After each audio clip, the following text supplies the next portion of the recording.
Allahumma salli wa sallim ala Sayyidina wa maulana Muhammadin adada ma fi ilmillahi salatan daimatan bidawami mulkillahi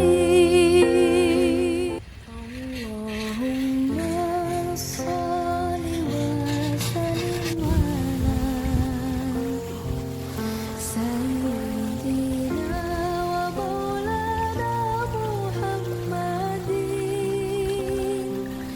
adada ma fi Manusia itu lebih sekalian gampang lupa, ya sering lupa, ya sering lalai ya, dari kebaikan yang sudah dia ketahui. Maka untuk kali mengingatkan, nah di antara mengingatkan itu tadi seperti menghadiri majelis ilmu dan lain sebagainya ya. Dan keutamaan lainnya ketika kita bisa mengajak orang lain kepada kebaikan Bapak Ibu sekalian, itu apa? Kita akan mendapatkan pahala kebaikan yang dilakukan oleh orang yang kita ajak.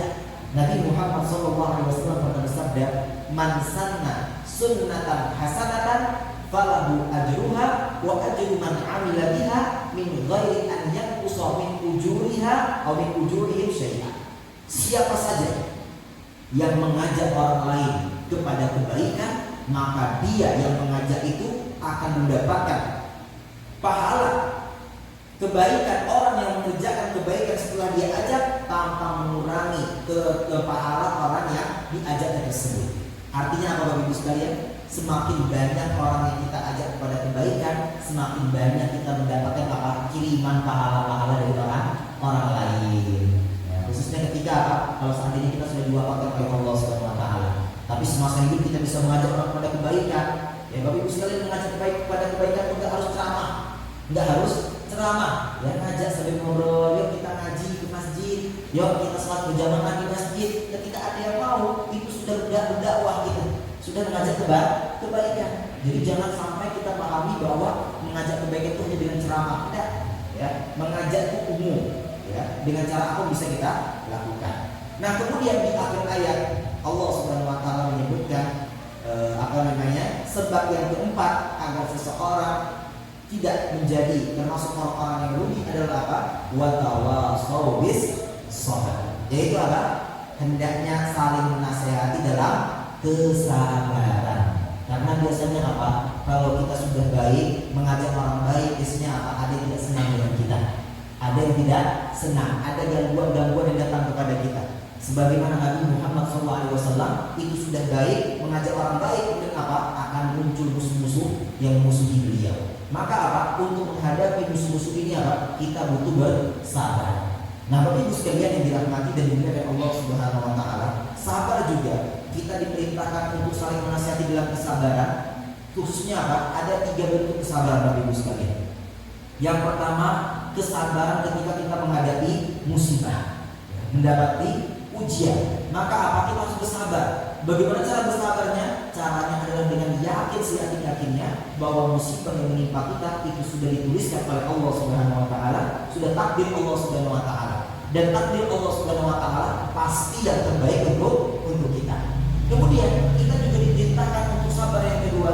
Apa itu sabar yang kedua? Sabar yang kedua adalah bersabar untuk tetap istiqomah di atas jalan yang diridhoi oleh Allah. Istiqomah sholat di masjid terus itu berat Bapak Ibu sekalian. Itu butuh kesabaran. Kalau nggak sabar, nanti kita tidak pernah di masjidnya. Tapi kalau kita bersabar, kita akan jaga terus.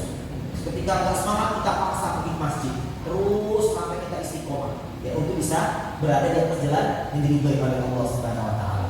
Dan yang ketiga, sabar untuk tidak melakukan hal-hal yang dimurkai oleh Allah Subhanahu wa taala. Sabar menahan diri untuk tidak melakukan hal-hal perbuatan dosa dan maksiat. Karena Bapak Ibu sekalian, perbuatan dosa dan maksiat yang dilakukan oleh seseorang itu hanya akan mendatangkan apa? Mendatangkan malapetaka dan juga masalah bagi orang yang melakukannya. Artinya apa Bapak Ibu sekalian? Orang yang berbuat dosa itu sebenarnya apa? Sedang menzolimi dirinya sendiri. Karena apa? ketika dia berbuat dosa, berarti apa? Dia sedang mengundang berbagai macam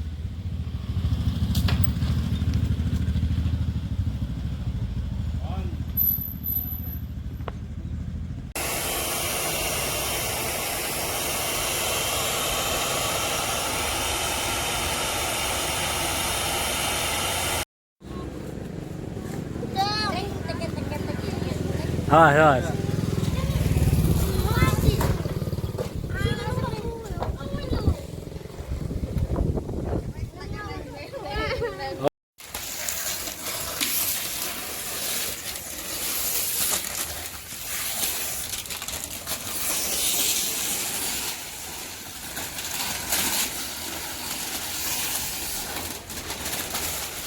Elok tenan kok, alhamdulillah.